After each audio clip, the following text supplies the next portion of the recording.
Hi, it's Monday, and Mondays are always Mondays and always will be. But it's still a day that the Lord can bless, and a day we still need to do our devotions.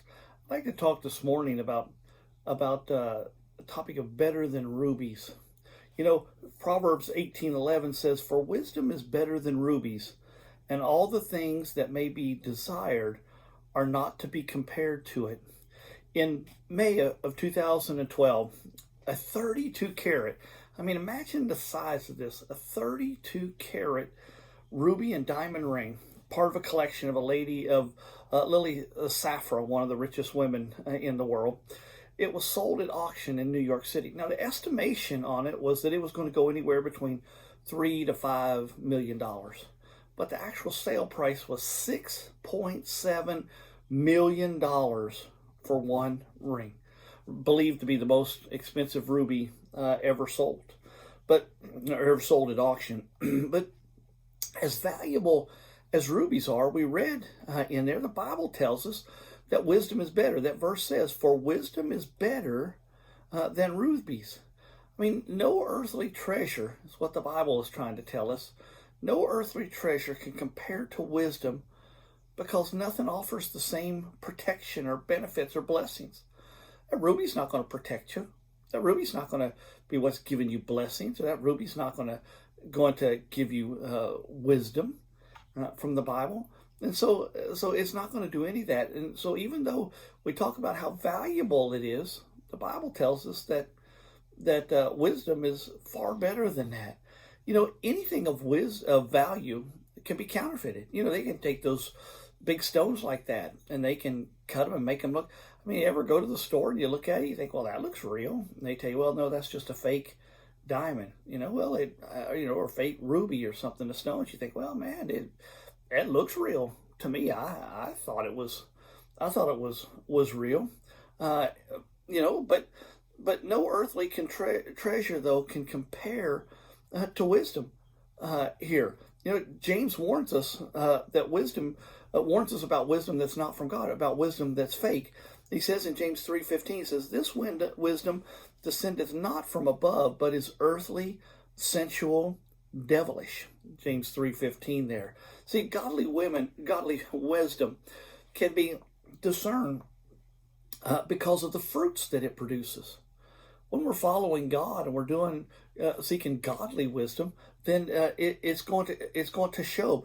Matter of fact, James describes it this way. He says, "But the wisdom that is from above is first pure, then peaceable, gentle, easy to be entreated, full of mercy and good fruits, without partiality and without hypocrisy." That's further on. That's James 3:17 in there. See, we have to be sure that our definition of wisdom follows what the Bible definition of wisdom is. You know, sometimes the temptation we face is we make decisions, or we use earthly wisdom instead of godly wisdom. We do, for us, what we think about in this wisdom, we try to do what we think seems to be right, or to us what appears to be right. And you know, but that's not necessarily God's declaration here. See, God's wisdom, godly wisdom here, it may defy logic. Godly wisdom may tell us to do something, may tell us to go somewhere where logic says, you know, but take Abraham, for instance. You know, the godly wisdom of God told him to move.